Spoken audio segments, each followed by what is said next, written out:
in the last lessons, we've done the difficult part, which is fetching live data from the Open Weather Map API and then getting that data formatted and placed onto our website, like so.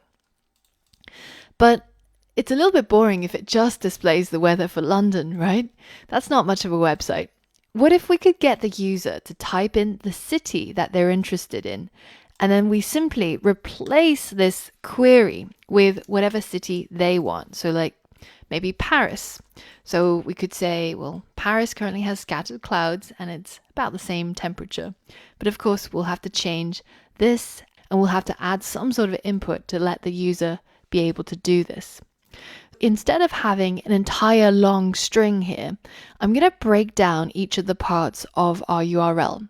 So I'm going to create a const called query, and I'm going to set that to equal London, at least for now. And then I'm going to delete this part here and replace it with the query. Now, additionally, I'm also going to take out my app ID, and I'm going to save that as a separate const as well, and I'll call that API key, and we'll save it under these two names, and then I can replace that with my API key, and finally I'm just going to take out the units and add it on at the end as well.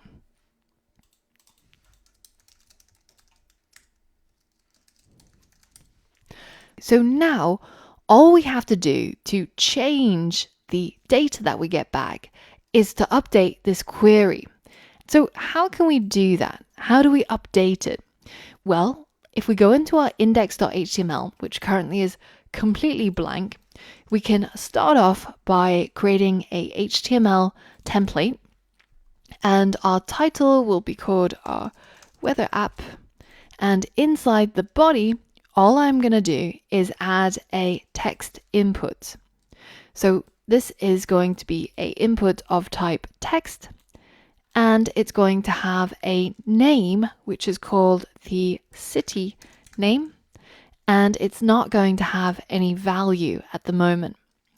Now, in addition to an input, I also want to have a label, and it's the label for this particular input. So let's give it an ID, and let's call the ID the city input, and let's put city input here as well. Now our label is going to say city name colon, hit save, and now we want to be able to render this index.html when the user calls app.get at the root route. So instead of all of this, I'm going to cut it out and I'm going to paste it down here. And I'm just going to comment out this code for now. Now our website is again quite simple, and inside our app.get, I'm going to try and send this file, index.html, over to the browser. I'm going to call res.sendFile, and then I'm going to get hold of the directory name, and I'm going to add /index.html. And hopefully when I refresh my website now, it's going to display that website, it's going to show my label and my input. So now that I'm free to type whatever it is I want in here, I need some way of sending that data, right? So I need a button in here as well. So let's add a button, and the type of button is going to be a submit button. Now this button doesn't really need a name, but what it does need is some text. So we'll just call that go. And if I wrap all of this inside a form, then I'll be able to create a post request when the user hits this button. And that post request is ready here in the method, but the action is actually going to go to our root route. Our form is going to make a post request to this route on our server, and we would have to catch it using app.post. Then specifying the root route, which is the one that we said we would hit up over in our form, and then create our function with our rec and res. Inside here, we're just going to log post received. So now let's refresh our website. We can see our label, our input, and our submit button.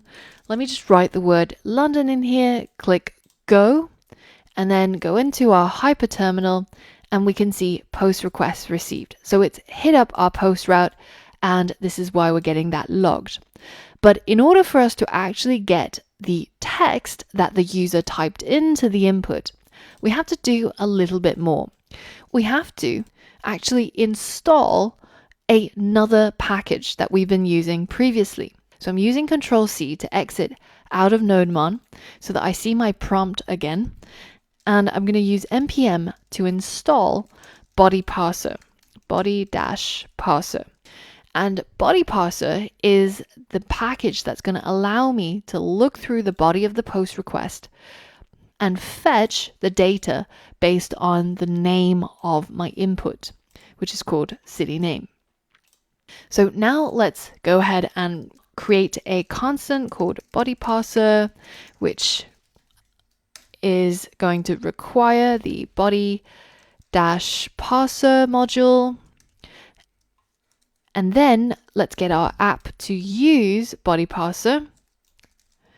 And we're going to set the URL encoded to use the extended as true setting. From previous modules, we've used this a few times, and this is just the necessary code for us to be able to start parsing through the body of the post request. But once we've done all of that, instead of console logging post request received, we can go one step better than that. We can say request.body. The name of the input, which is called city name, and we should now be able to console log the text that went into that input. So let's delete the previous console log, hit save, start up our server again with nodemon app.js, and now go to refresh our website, type in London, hit go, and check our hyperterminal, and you can see we're now receiving our data from our post request. Now that we've passed through the body of the request, you can see now how we can start using that as our query, right? Let's go ahead and take all of this and paste it into our post request, and then uncomment it using command /.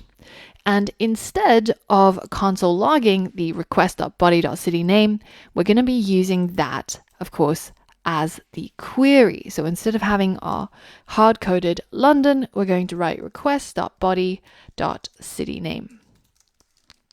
And we can delete our console log now. So now if we hit save, go back to our website, refresh, let's type in a different one. Let's say what's the weather like in Paris. And now it sends us the weather, but of course we need to modify this text as well. So down here where it says London, let's get rid of that, and let's instead add the query in here. So let's go back and let's check a different place. Let's see what is the weather like in Bali. Hit go. The temperature in Bali is 30 degrees, pretty nice. But there's currently thunderstorms, and that's what our image shows as well. So now we're able to get dynamic data based on what the user typed into the input, catch that data in our app.post, and then use that query to structure our URL and get the data for that particular location. Now we've seen all aspects of our API in use, including authentication, including paths, including queries, and we've been able to parse the JSON data we get back and send it over to the browser using our Express and Node modules. Now, in the next lesson, we're going to be taking this one step further, and we're going to be building our final project, which is our newsletter email collection website which is basically going to be a landing page that you can use to collect user emails. So for all of that and more, I'll see you on the next lesson.